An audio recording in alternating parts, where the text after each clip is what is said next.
तो friends, welcome to Bank Nifty Pathshala. दोस्तों, आप सभी का बहुत बहुत स्वागत है बैंक निफ्टी पाठशाला में। दोस्तों, आज मैं बिना फेस कैम के वीडियो बना रहा हूं क्योंकि मेरे इक्विपमेंट्स में कुछ प्रॉब्लम आ गई। इस वजह से मुझे वीडियो बनाना, मैंने प्रॉमिस किया था कि जो ये वीडियो होगी मंडे एनालिसिस वाली, वो मैं ज़रूर लेके आऊँगा। तो इसलिए मैं बिना फेस कैम के ही सही पर वीडियो ज़रूर बना रहा हूँ। दोस्तों, बैंक निफ्टी की हम लोग एनालिसिस करेंगे। यहाँ पर सबसे पहले डे टाइम फ्रेम के ऊपर चलेंगे, देखेंगे कि डे टाइम फ्रेम के ऊपर बैंक निफ्टी का क्या मूड है और बैंक निफ्टी में क्या होने वाला है। टेक्निकल एनालिसिस करेंगे, प्राइस एक्शन पर डाउ थ्योरी का यूज़ करेंगे। ठीक है, रैली बेस, रैली कॉन्सेप्ट, जो भी कॉन्सेप्ट लगेगा वो लगा करके एनालिसिस करेंगे। यहाँ पर देखेंगे बैंक निफ्टी कहाँ पर जाने वाली है, बैंक निफ्टी की क्या अगले दिन की हम लोग प्रिडिक्शन कर सकते हैं। तो अगर बैंक निफ्टी को देखा जाए तो बैंक निफ्टी देखो, यहाँ पर वापस गिरने के बाद यहाँ से एक उठना चालू किया था बैंक निफ्टी ने, लेकिन वापस यहाँ सडनली मैंने परसों के शॉर्ट में बोला था कि बैंक निफ्टी यहाँ से डाउन जाएगी। तो देखो बैंक निफ्टी कितनी डाउन आई। ठीक है, मैंने ये परसों ही बताया था, पर ये मैंने शॉर्ट वीडियो में बताया था। बैंक निफ्टी की जो परसों की क्लोजिंग थी वो थी लगभग लगभग 44,599 की। और कल के दिन जो बैंक निफ्टी ने लो लगाया है, वो लो जो था बैंक निफ्टी का कल का लो था 44,203 का, यानी काफ़ी ज़्यादा यहाँ पर एक गिरावट देखने को मिली। अच्छा, उसके बाद बैंक निफ्टी नीचे आने के बाद थोड़ी रिकवर हुई, लेकिन फिर उसके बाद में एक भारी गिरावट देखने को मिल गई आखिर टाइम पर, जो कि बैंक निफ्टी को बिल्कुल डाउन साइड लेकर के आई है। तो अभी बैंक निफ्टी में देखो, अगर मार्केट नीचे आता है तो मार्केट को नीचे आने के लिए ये जो मार्केट का सपोर्ट एरिया है, यानी 44,287 का, अगर इसे छोटे टाइम फ्रेम के ऊपर हम लोग देखेंगे तो ये एरिया बनेगा आकर के, एक मिनट, ये एरिया बन रहा है जो ये मार्केट सपोर्ट ले रहा था यहाँ पर। ठीक है, और मार्केट ने जो क्लोजिंग दी है उसके नीचे ज़रा सी भी अगर क्लोजिंग देता तो और ज़्यादा एक्सपेक्टेशन थी कि बैंक निफ्टी अभी गिरेगा, पर अभी उसके नीचे मार्केट आया नहीं है। लेकिन प्रीवियस सपोर्ट अगर देखें तो वो ये बना हुआ था, जो एटलीस्ट 44,047 तक के मार्केट के आने के चांस थे, पर यहाँ तक मार्केट आने से पहले ही मार्केट ने क्लोजिंग दे दी, जो पिछले दिन का सपोर्ट था। यानी प्राइस जहाँ पर सपोर्ट बना रही थी, जहाँ से ऊपर गई थी, वहीं पर वापस आई। और यहाँ पर देखो 15 मिनट का टाइम फ्रेम है, इसके ऊपर एक यहाँ पर स्ट्रॉन्ग डोजी कैंडल बनी हुई दिखी है। उसके बाद में मार्केट ने जो ये तोड़ा है ना इसे, फिर देखो कितनी बड़ी बड़ी कैंडल बना के मार्केट नीचे आ गया। तो बेसिकली कहने का मतलब ये है कि अगर हम लोग देखें डे टाइम फ्रेम पर फिर से चल करके, तो बैंक निफ्टी यहाँ पर ये देख लो इतनी बड़ी विक, ये अनफिल्ड ऑर्डर है। ये वो ऑर्डर्स हैं जो फिल्ड नहीं हुए हैं, जो प्लेस नहीं हो पाए हैं, ये अनफिल्ड ऑर्डर हैं। ठीक है, अनफिल्ड ऑर्डर्स को मार्केट में से एक बार कवर ज़रूर करेगी, ये ऑर्डर फिल करेगी। तो इस एरिया में थोड़ा सा बुलिश मार्केट आ करके वापस से यहाँ से रिटेस्ट रिजेक्शन लेके नीचे गिरने का चांस मार्केट में यहाँ पर नज़र आ रहा है। अब इसे अगर छोटे टाइम फ्रेम पर देखें तो ये है, देखो बेसिकली 5 मिनट के टाइम फ्रेम पर अगर हम लोग देखेंगे तो देखो यहाँ पर सिनेरियो क्या बनता है।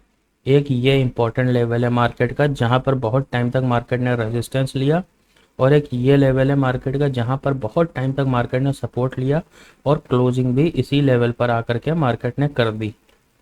अब अगर देखें तो मार्केट ने यहाँ पर से ये जो गिरी, ये एक अनफिल्ड ऑर्डर्स का एरिया है। इस एरिया को मार्केट एक बार कवर करेगा। किस तरह से कवर करता है, अगर मार्केट यहाँ पर गैप अप खुलता है तो फिर कोई कवर करने का चांस नहीं है। मार्केट यही रेजिस्टेंस को अपना रेजिस्टेंस बना के वापस से यहीं से डाउनफॉल मार्केट में आएगा। पहला टारगेट हमारा यही बनेगा 44,224 का। ठीक है, लेकिन बीच में यहाँ पर थोड़ा सा मार्केट टाइम बिताने की कोशिश करेगा इस लेवल पर, बीच वाले लेवल पर, और फिर इसे अगर तोड़ करके मार्केट निकलता है तो मार्केट का जो फाइनल एरिया बनता है ना सपोर्ट का, वो बनता है आपका 44,050 का। यानी 44,000 के लेवल के ऊपर एक स्ट्रॉन्ग सपोर्ट मार्केट बना करके वापस यहाँ से एक बुलिश रैली दे सकता है। रैली आएगी या फिर हायर हाई बनाता हुआ मार्केट जाएगा, या फिर स्लोली बिल्कुल जाएगा, लेकिन मार्केट यहाँ से ऊपर जाएगा। अब देखना यह है कि मार्केट अगर ऊपर से गैप डाउन खुल करके नीचे आता है, या फिर अगर यहीं से गैप डाउन खुल जाता है मार्केट, यहाँ कहीं पे खुलता है या यहाँ कहीं खुलता है, तो ये इसे सपोर्ट बना करके मार्केट धीरे धीरे धीरे धीरे धीरे धीरे धीरे ऊपर जाएगा, और वापस से ये जो एरिया है ना रेजिस्टेंस का, यहाँ इस एरिया में मार्केट स्लो डाउन पड़ेगा। ये मार्केट का स्लो डाउन एरिया है, इसे स्लो करने के बाद मार्केट फिर से एक बार ऊपर निकलता हुआ दिखेगा। तो ये बैंक निफ्टी की एनालिसिस है आज के दिन की।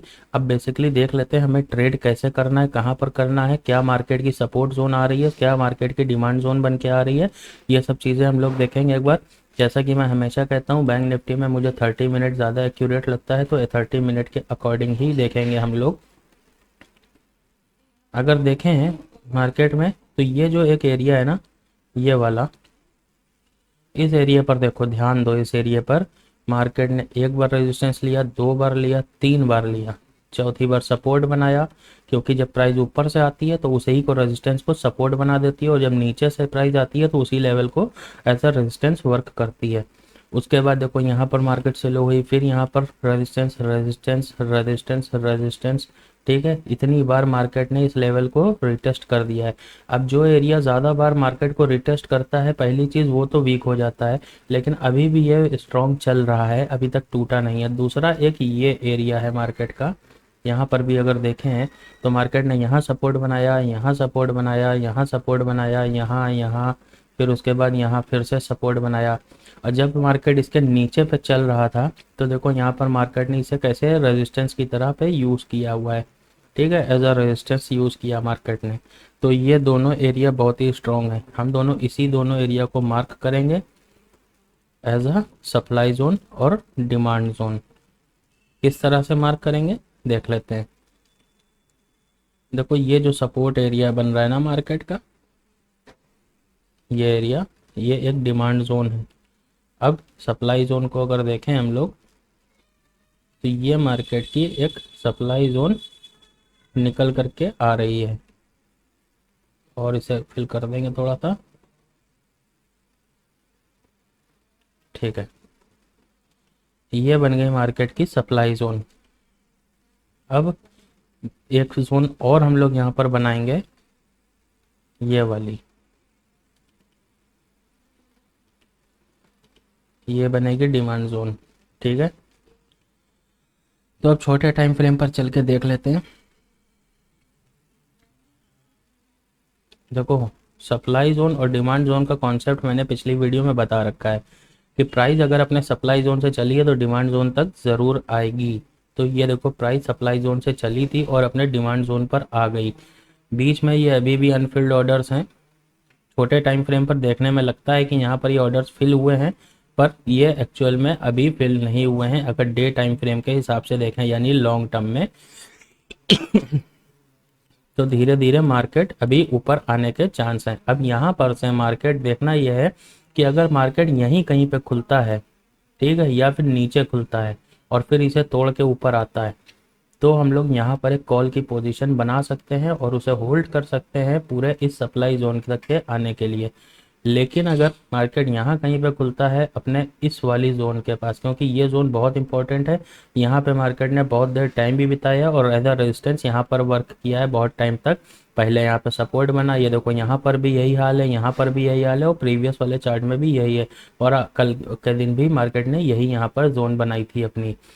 और इसके ऊपर अगर निकलता है मार्केट या गैप अप खुलता है, तो हम लोग वेट करेंगे यहाँ से मार्केट गिर जाए, या तो फिर या इसे तोड़ के ऊपर निकल जाए, क्योंकि अब ये लेवल बहुत बार टेस्ट हो चुका है, इसलिए उम्मीद यह है कि ये लेवल कमज़ोर हो जाए। लेकिन अगर यहाँ से वापस से कोई नेगेटिव सेंटीमेंट मिलता है तो हम लोग पुट को यहाँ से पकड़ने की कोशिश करेंगे। पहला जो टारगेट बनेगा वो हमारा पूरा ये डिमांड जोन होगा, और अगर इसे भी तोड़ता है तो हम लोग और ज़्यादा नेक्स्ट लेवल के लिए जा सकते हैं। 43,800 का लेवल है ये, लेकिन इतना ज़्यादा मार्केट में गिरावट आने के चांस नहीं है। चांस यही है कि मार्केट यहाँ कहीं पर खुल करके पहुँचे और फिर यहाँ से ये अपना एक पैटर्न बनाए। पर अगर मार्केट साइडवेज खुलती है इसी लेवल के आसपास, तो हम लोग यहाँ पर एक बुलिश पैटर्न ढूंढने की कोशिश करेंगे, क्योंकि यहाँ से मार्केट वापस अपनी सप्लाई जोन के लिए जाएगा एक बार ज़रूर, क्योंकि प्राइस डिमांड जोन पे खड़ी है। लेकिन वहीं पर एक चीज़ और देखने वाली है कॉल तो हम लोग यहाँ पे खरीद लेंगे जब कोई कॉल का सेंटीमेंट दिखेगा, लेकिन पुट अगर खरीदना है यहाँ के एरिया पर तो फिर इस लेवल को टूटने के बाद यहाँ कहीं पर ही हम लोग पुट को खरीदेंगे, जो कि हमारा लेवल बनेगा 43,800 का। तो इस तरह से इस लेवल को होल्ड करके चलेंगे। तो अब समझ में आ गया होगा आपको कि कहाँ पर कॉल लेनी है, कहाँ पर पुट लेनी है। आई होप ये वीडियो आपको समझ में आई हो तो वीडियो को लाइक कर दीजिएगा, चैनल को सब्सक्राइब कर दीजिएगा। मैं मिलूंगा आपसे किसी और नेक्स्ट वीडियो में। धन्यवाद।